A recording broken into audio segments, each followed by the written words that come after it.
pinuntahan at finally nga, natimusan na nga natin ang isa sa pinagmamalaki at kauna-unahang nagsiserve ng mga nagsasarapang nakabakit seafood. At for me nga, ito na talaga ang pinakapambato ko pagdating sa seafood ba naman mula sa kanilang crabs, lobster, iba't ibang klaseng seafood. Bukod sa presyo, hindi na talaga ako nagtataka kung ba't tinatakilik to kasi quality goodness mula sa loob, abay grabe, punong-puno talaga ng laman. Bale, ito nga pala ang isa sa pinagmamalaki ng Culinary of the Philippines o San Fernando, Pampanga na ngayon matitikman na nga natin dito sa Pasay, ang The Orange Bucket. Bali, dito nga pala malapit sa MOA, itong Double Dragon Plaza. Makikita natin tong The Orange Bucket. Agad-agad nga ako pumasok Nagulat at nabigla rin ako kasi ang dami naggagandahan at nagsisiksi yung mga babae. Naabutan ko nga rin pala sila na puputrip dito sa Orange Bucket. At oo guys, sila nga pala ang mga candidates natin sa Miss Earth. Naalala ko tuloy nung kitchen staff ako. Mati kapag kami naggaganda ang babae, tamang silip talaga kami sa counter. Sir, may maganda ba sir? May maganda?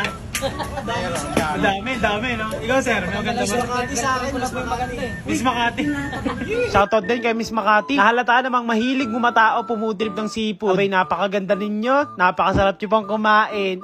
Ramdam ko nga na trip niya nga yung rice na may kajun. Abay, kung ako nga hihiling, gusto ko na nga lang din maging kajun. Para nga ako kanyang matimusan. Ay tama na nga lande, andini kawang para pumutrip. Pero yun nga guys, pagkalapag nga ng ating seafood na nakabakit, abay namangha naman talaga ako ng sagad. Napakabango.